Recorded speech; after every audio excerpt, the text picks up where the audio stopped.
Hello viewers, welcome again. इस topic पे आज हम पढ़ेंगे कि टी सेल कैसे अपना वर्क करते हैं। पिछले प्रीवियस लेक्चर में हमने पढ़ा था कि टी सेल का जो ओरिजिन है वो बोन मैरो में होता है। उसके बाद उसको जो है भेज दिया जाता है थाइमस में, और थाइमस में जाकर के ये डिफ्रेंशिएट होता है।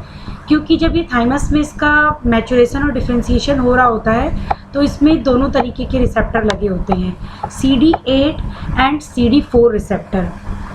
और मैचुरेशन के दौरान ही जो है इसका डिफ्रेंशिएशन होता है।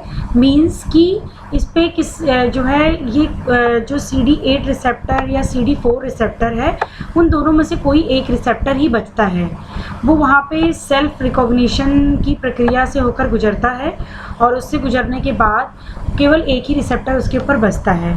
अगर कोई सेल दोनों रिसेप्टर के साथ बच जाती हैं, या कोई ऐसी सेल जो है टी सेल की बच जाती है जिसके पास दोनों रिसेप्टर प्रेजेंट हो, तो ऐसे सेल को हम लोग एपोप्टोसिस के लिए जो है भेज देते हैं। ऐसी सेल की जो है रिकवरी कर दी जाती है, उसको किल कर दिया जाता है। तो ये तो था थोड़ा पिछला रिवीजन। अब हम आज जानेंगे कि कैसे टी सेल अपना काम करेगा। तो किसी भी मैक्रोफेज सेल पर जब भी किसी वायरस पार्टिकल का अटैक होता है, तो ये मैक्रोफेज सेल पे मैंने आपको बताया कि हमेशा जो है MHC रिसेप्टर्स पाए जाते हैं। वो MHC फर्स्ट हो या सेकंड हो, क्योंकि हम यहाँ पे टी हेल्पर सेल की बात कर रहे हैं। तो टी हेल्पर सेल में CD4 रिसेप्टर पाया जाता है, और CD4 रिसेप्टर MHC सेकंड से बाइंड होता है। तो जो ये मैक्रोफेज है, मैक्रोफेज ने वायरस पार्टिकल को इनगल्फ किया। इनगल्फ करने के बाद इसको फैगोसाइटोसिस की क्रिया से जो है इसकी लाइसिस कर दी, इसको तोड़ दिया, और तोड़ने के बाद जो वायरस का फ्रेगमेंट बचा, उस फ्रेगमेंट को इसने MHC सेकंड के ऊपर प्रेजेंट कर दिया और शो कर दिया। और शो करने का मतलब उसने जो है टी सेल को ये बताना शुरू कर दिया कि हाँ, हमारी बॉडी के अंदर जो है वो पर्टिकुलर वायरस का अटैक हो चुका है। अब टी सेल जो है वो जो है टी सेल के पास TCR रिसेप्टर होते हैं, जो कि मैंने ये रेड कलर से बनाया है। TCR receptor, that is called T cell receptor. और टी सेल रिसेप्टर के साथ ही ये ब्लू कलर का जो मैंने बनाया है CD4 रिसेप्टर अटैच रहता है। और ये attach receptor CD4 MHC second molecule के साथ जाकर के बाइंड करेगा, और बाइंड करने के बाद एक कॉम्बिनेशन बनाएंगे ये, जिसको बोलते हैं हम लोग MHC second T cell CD4 combination.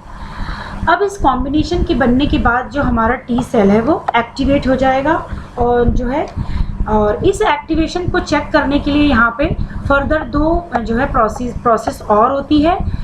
MHC जो मैक्रोफेजेस हमारी सेल है, इस सेल के ऊपर CD40 रिसेप्टर्स पाए जाते हैं, और ये CD40 रिसेप्टर हमेशा CD40 लिगैंड के साथ बाइंड करते हैं, जो कि टी सेल के ऊपर पाया जाता है। ये भी एक तरीके का जो है कन्फर्मेशन रिएक्शन है, CD40 रिसेप्टर का और CD40 लिगैंड का बाइंड होना, कि हाँ जो कंफर्म करता है कि हमारा MHC second molecule CD4 molecule के साथ अब अटैच हो गया है और हमारा टी सेल एक्टिवेट हो गया है। अगेन इसी प्रोसेस को कंफर्म करने के लिए जो है वो हमारे मैक्रोफेजेस सेल के ऊपर B7 रिसेप्टर्स पाए जाते हैं, जो टी सेल के ऊपर प्रेजेंट CD28 रिसेप्टर से बाइंड करते हैं। ये CD28 रिसेप्टर है, इससे बाइंड करते हैं, और बाइंड करने के बाद ये जो है इसको और कंफर्म कर देते हैं कि हमारा जो MHC सेकेंड मॉलिक्यूल है वो CD4 के साथ बाइंड हो गया है, और ये बाइंड होने के बाद जो हमारा टी सेल है वो एक्टिवेट हो गया है। इसी प्रोसेस को आगे बढ़ाते हुए जो हमारा मैक्रोफेज है, मैक्रोफेज से एक जो है साइटोकाइन रिलीज होता है, जिसको हम लोग इंटरल्यूकिन 12 बोलते हैं।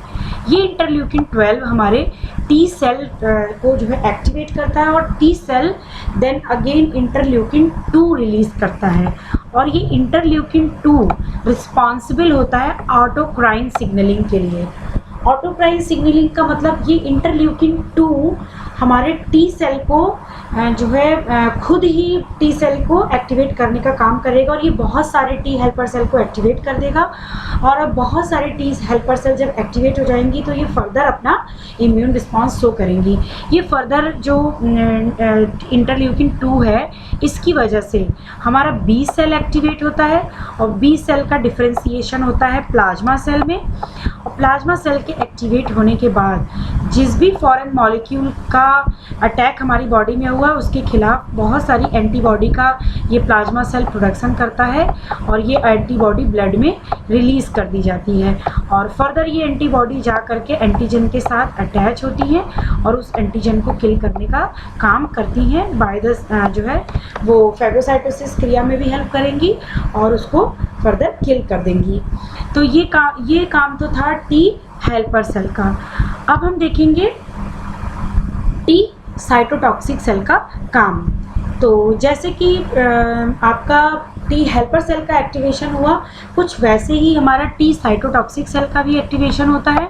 जब भी कोई ये हमारी कोई सेल है ये बॉडी की जिस पर फॉरेन पार्टिकल का सपोज ये फॉरेन पार्टिकल का अटैक हुआ और ये फॉरेन पार्टिकल अंदर इनगल्फ हुआ और फेगोसाइटोसिस की क्रिया हुई और ग्रीन कलर से मैंने दिखाया है कि जो भी फेगोसाइटोसिस की क्रिया होने के बाद जो भी वायरस का बचा हुआ जो भी पार्टिकल है उसको as a signal MHC1 complex के ऊपर शो किया जाएगा और इस सिग्नल को जो है हमारा टी सेल जो है रिसीव करेगा किसकी सहायता से CD8 जो है मार्कर की सहायता से CD8 रिसेप्टर की सहायता से। ये हमारा MHC फर्स्ट कॉम्प्लेक्स है ये हमारा MHC फर्स्ट कॉम्प्लेक्स है जिसने फॉरेन पार्टिकल को जो है पकड़ के रखा हुआ है। अब ये हमारा पूरा CD8 जो है रिसेप्टर है TCR रिसेप्टर विद CD8 जो इसको जो है बाइंड करेगा और बाइंड करने के बाद जब इनका जो है कंप्लीट जो है बाइंडिंग हो जाएगी तो हमारा टी सेल जो साइटोटॉक्सिक टी सेल है वो जो है हमारा एक्टिवेट हो जाएगा और एक्टिवेट होने के बाद ये एक सिक्रीटरी पाथवे कंडक्ट करेगा। सिक्रीटरी पाथवे कंडक्ट करने का मतलब अब यहाँ से कुछ जो है केमिकल्स रिलीज़ होंगे और ये केमिकल्स फर्दर रिलीज़ होने के बाद जो है इसको पूरा डिग्रेड कर देंगे। जो भी हमारा मैक्रोफेजेस है या जिस भी सेल पे अटैक हुआ है उस सेल को ये पूरा का पूरा डिग्रेड कर देंगे। तो सिक्रीट होने में जो है परफोरिन ग्रैंजाइम नाम के जो है प्रोटीन सिक्रीट होते हैं। जैसा कि नाम से ही पता चल रहा है परफोरिन मतलब कुछ पोर करने वाला जो है प्रोटीन। तो the perforin come out from the cell membrane and pore in the macrophages. तो मैक्रोफेजेस में ही आएगा और मैक्रोफेजेस में जगह जगह इसके सेल मेम्ब्रेन पर पोर कर देगा। इस पोर करने की वजह से जो ग्रैंजाइम है जो ग्रैंजाइम यहाँ से रिलीज़ हो रहा है ये ग्रैंजाइम क्लीव कर देगा मतलब क्लीव हो जाएगा और अंदर आने के बाद क्लीव्ड होगा और ये दो तरीके से अपने काम को करेगा।